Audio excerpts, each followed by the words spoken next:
Hey guys, what's going on? Paul here. Welcome back to another catch up where every Friday we take a look back at the main news, items and events from around the Cardano ecosystem that caught my eye this week. Obviously not a great week with everything that has happened with the SEC filing against Coinbase and Binance and listing ADA and that. We will look at that towards the end, and I did do a dedicated video on that earlier in the week, which I will link down below. We'll look first at some of the updates from around the ecosystem, development updates and everything like that. If you get value, please do share it out, subscribe if you're new, like the video as well. It really does help with the algorithm. Let's jump into it.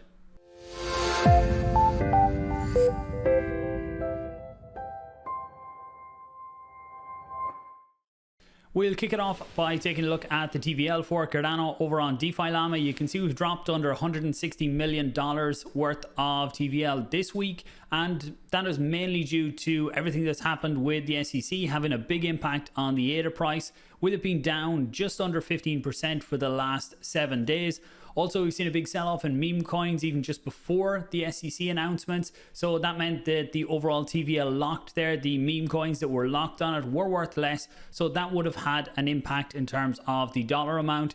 If we look at the TVL in terms of ADA though, you can see that it has gone on to hit at nearly 500 million ADA worth of TVL. So setting new all-time highs every week right now in terms of ADA locked in DeFi on Cardano. And if we include staking into that, now that's not ADA staking, that's staking across the different DeFi protocols, you can see we're up at nearly 600 million ADA locked into them. If we look at the projects then and what's happening with them over the last 7 days, lots of red, and again that would be, these are measured in dollars, so for the reasons that I just mentioned, that's why we're seeing lots of losses down here. MinSwap down 15, Indigo down 8, Liquid down slightly, MinSwap down 17. If we look at the biggest ones, ADA with the biggest gain with nearly 18%, and Finance still growing as a new DEX out there gaining 11% in TVL. The biggest losers then would be Wing Riders, MinSwap, and this will be a combination of the price of ADA dropping as well as meme coins dropping off, so the DEX is losing some of their TVL there. Taking a look at Taptools to look at what the top 10 looks like for Cardano native assets right now. AGIX still sitting in number 1. Been a good week for World Mobile Token, up back into second. SNEC was there last week during the video, I think. And ADA with another really good week, up 47%. MELD back into 4th. Few MELD updates later on, and I might have an interview with Ken next week. I'm just waiting on confirmation for that one. So if it does go ahead, let me know any questions you have in the comments down below. You can see SNEC here has had a lot of volatility over the last week, over the last week down nearly 60%, has been down a lot more than that, and obviously has been a good bit higher than that at points. Then you have Copy, MinSwap, NTX, Indigo and IUSD rounding out the top 10. Then on to some of the development updates. So the weekly development report from IOG came out, and if we look at it right now, it says that there are 129 projects launched on mainnet, 1,247 building, and then you have the stats for tokens, policies, transactions. V1 scripts still growing week on week. V2 scripts is starting to gain a bit more traction too, with 2,700 V2 scripts now, and they will be the ones that include the upgrades from the Vassal hard fork.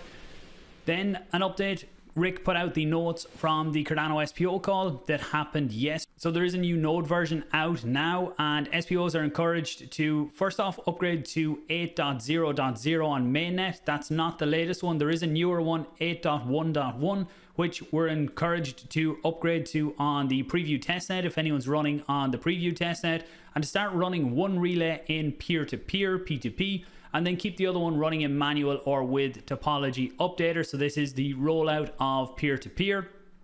Mithril, updates on Mithril. It's in the final stages of testing and getting ready for mainnet launch. They're saying there, anyone interested, do join the Discord to coordinate the launch of the protocol and testing feedback. And a few updates on governance happened there too. So DREPs will have the ability to remain anonymous. That was a question about what is going to happen, and this is where people holding the ADA can vote for certain DREPs, and they're the ones that will have a say in the decisions for governance on Cardano, and there will be no saturation cap on the amount of delegation a DREP can receive. If them two statements aren't fully familiar to you, I will do a video on the governance system fairly soon now. I'm waiting to see about some of the final clarifications about how it's going to look in its first iteration, because look, it's going to be changing all the time. But over the next few weeks, we'll try and get a video out on that, or maybe even get Rick back onto Cardano Crack with myself and Paddy to go through all the latest updates there. An update then on Catalyst. So Danny has put out more updates on it here. The next Catalyst funding round, Fund 10, is going to be 50 million ADA in the fund, and we have some more dates on it. Initially we only had the launch date of the 21st of June. Now they filled in all of the rest of the dates, so proposal submissions happening the end of June into July, mid-July, then the community review, then onboarding. Voting results come out on the 21st of September, and I would presume shortly after the voting results, that's when projects will start to get their funds. And they do say, is it here? Maybe it's somewhere else, just about that it will be strict on the milestones that the project set, that the funds that they are qualified for will be released based on the milestones that they set and completing the milestones, and they get part of the funds for completing each milestone. Will be great to see Project Catalyst back live, because especially in the current market, it is very hard for projects to raise funds. Then a quick update on Cornucopias. So Rob and Josh, they do their Copy Cafe every week where they give updates on what's going on with the project, and normally they do a leak within that. Now that they're starting to show more gameplay, they're going to be doing 2 videos, one talking about the updates, and then the other one is going to be showing a leak from the game, them walking around the actual game, so actual gameplay. And you can see here, if I play this in the background, you can see this is what they were showing this week, and this was them actively walking around.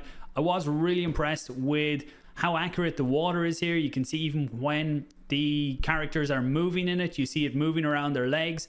And as they go through with more gameplay here, if I skip through it, the quality of this mightn't come through for you. This might be a little bit dark as I'm recording my screen of watching this, but I will put a link to the video down below if you want to go and check it out. Hoping to get my hands on the racing fairly soon to have a go at it, or even get in and walk around here myself. And as soon as I do, there will be a video coming out on that.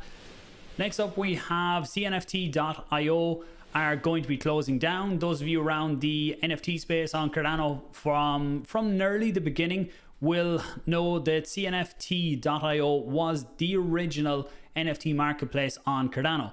But they did lose a lot of traction, especially as they were very slow to transition to smart contracts. Initially, you could list your assets there, but it was basically you putting up the advertisement that you're selling whatever NFT it was, and then if someone came in and wanted to buy it, they sent in their funds, and then you as the seller had to send in the NFT. When you did, then you were given back the funds that the actual buyer had sent in. What was happening a lot of times was if someone went to sell and they seen that it was sold very quickly, they thought, oh, maybe I listed it too cheap, so they would cancel the sale, relist it for a higher price, and the buyer was the one that was affected all the time here. So once we got smart contracts, that cancelled that out, and that's where JPEG Store really took over the big volume in the NFT scene on Cardano. It's a pity to see them going, but it is a case of you have to continue to innovate, keep bringing out new improvements, or else you can get left behind. Staying on the NFT scene, then we look at Levy Finance, which is currently being built out. I'm not sure when it's going to be launched. I have heard soon is what I've heard. I will be sitting down with the team next week to have a chat about this. And this is a team that has been around Cardano for a good while now, because they are the team behind the Ape Society, and Levy Finance is going to be a part of the ecosystem that the Ape Society is building. So initially an NFT project, but at this stage I would say a lot more than just another NFT project. So looking forward to diving into this and finding out what it's all about. From the bit I've looked into it, looks to be NFT lending, so you will be able to use your NFTs as collateral, take out loans for them, and the NFT is used as the collateral for that. Once I sit down with the team next week, I'll be able to find out all the information on that, as well as more about the Ape Society, where it came from, what's the ideas for the future, and where are they going. If you have questions for the Ape Society or Levy Finance, do put them down below, and I'll try and get them included in that interview next week too.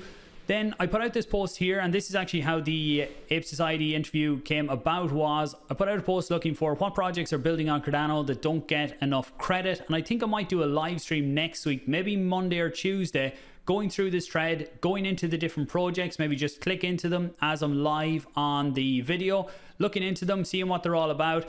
Anybody that's around that can make it, come in. Maybe you guys can give me the answers to help with the research on this, but I will put a link to it down below because there's a decent few projects there that I never even heard of myself. So I have a long list to dig into now. But if you're looking for different projects building on Cardano, then this could be a good thread for you. And if you are part of a project and it isn't listed here, head on over to Twitter and just add it in there. Next we go to MELD, and MELD have finally released the bank managers. So this was an NFT that was promised to people that were part of the ISO, and as far as I remember, it's going to give you extra percentages on earning on the platform, or I think discounts. But I will be talking, well, hopefully talking to Ken next week, just waiting on the confirmation of the day, and I can ask all about that. But if you were part of the ISPO, then you can go in here and you can mint your bank manager NFT now. Another update from MELD was they have put out a new white paper. This one came out on May 20th. So I haven't gone through the details or don't know what the updates in it are just yet, but I will put all of them questions to Ken next week, along with any that you guys have down below. Another big topic that has taken over Cardano over the last week or so, just before the SEC, was bot trading. Now, myself and Paddy covered this on Wednesday in our Cardano Crack live stream, and we went into the details on it and the different bots, so I won't go too deep into it here. There are timestamps below the live stream if you want to get more in depth in what it's all about. Basically, there was bots created that allowed the owner or the user of the bot to scan liquidity pools. So when new meme coins were coming out, the bot was the first one to discover it, and it was able to submit buy orders to the network and get the first few buys in. And if you looked at some of the meme coins and what they were doing 8 to maybe 20x within the first few minutes, based on people just rushing in to buy them. The bots were buying, selling high, and making a fairly substantial profit. Now look, bots are a part of any ecosystem, any trading. Within Cardano, we've had bots for a good while now. There's one thread by Pi here that talks about different types of bots, and you have arbitrage bots, which are fairly common within any ecosystem, and they're what keep the price of assets the same or very similar across multiple dexes. So they scan all the different dexes. If the price of an asset is selling for cheaper on one dex, they're able to buy it there and then go and sell it on the dex that it is selling for higher, and they make a small little profit there. So they are useful, they are needed, because they keep the price of assets fairly similar across dexes, and then they make a small profit for it. So they're generally accepted as being a good asset. Also, you look at batchers on Cardano, there's bots used for that, and there's bots used for all different types. The bots that were being used for the LP positions have raised a lot of questions on ethics and how they should be used. I'm not going to comment on them here because myself and Paddy went into that during the week. But if you're interested, I will leave the link for that one down below. Another video from earlier in the week was the impact of the SEC naming Cardano ADA in the Binance and Coinbase security filings. So I'm sure everyone here has heard of this. If not, ADA was listed as one of the assets in the filings against Coinbase and Binance, and you should be able to see it. If we go all along here, you can see that in the Coinbase one, Solana, ADA, Matic, FileSand, and many other assets were listed as crypto asset securities that Coinbase allowed to trade, and also the Binance. So this has had a very big impact on the price. I won't go through all the details. I gave all my opinions there. In summary, to me, this is an attack on the exchanges in the US rather than the individual cryptos named. At this point, there are 50 or 60 different crypto assets that have been named as potential securities by the SEC, but the only one that has ever been taken any further is XRP. There's rumors we might see an end to that very soon, but them rumors have been going on for a long time. Seem to be intensifying now that next week we might see something on that, but I haven't heard any real confirmation on it. Some of the updates since I put out this video and the different responses, actually Charles talking about Chokepoint 2.0 in the United States, where it looks like an attempt to cut off on and off ramps in the US for fiat into these cryptocurrency exchanges. And we've seen that took a step up during the week. So just in, Binance US suspends all USD deposits following SEC lawsuit. And you can see here that Binance put out the statement that as a result and in an effort to protect our customer and platform, today we are suspending USD deposits, notifying customers that our banking partners are preparing to pause So anyone using Binance US, you have until June 13th to take your funds out, which is 4 days from now. As far as I've read, this doesn't impact Binance.com, but this is a good reminder that if you are not actively trading your funds, then there isn't really much use to holding them on an exchange. Having self-custody is always the best case, because if any of the exchanges get shut down or stop withdrawals, if you have self-custody, you can always just go and use some of the other exchanges when you do want to make some trades.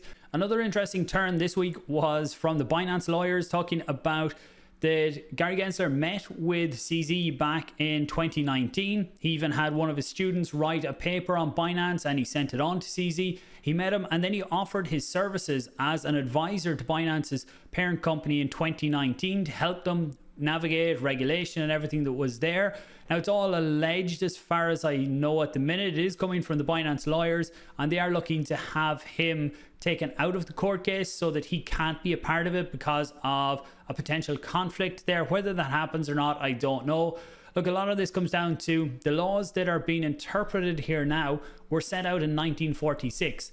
Them laws need to be looked at, and it needs to find a way to allow crypto exchanges to come in and register, because the SEC keeps talking about come in and register, we want you to register and we can do all this right. But right now there is no way for exchanges to come in and register properly because they are not classified in the right way. So this is why we need crypto and regulators to come together, figure out where this all fits and get the proper regulation in that will not stifle innovation, because what is happening right now, especially in the US, looks to really stifle innovation over there. Yes, it hurts all of us short term for the prices. For me, long term, I know myself where we're going in my own opinion. I think long term we are only going up. In the short term though, there could be more pain to come for crypto, because who knows what cases are going to be around the corner. I hope everyone has a great weekend, can switch off a little bit from crypto. I will have an interview coming out over the weekend with the Zengate. Next week, sitting down with the Ape Society, maybe MELD, and a few other videos to come. So do subscribe, like this one. Thanks for watching, guys. I'll talk to you soon.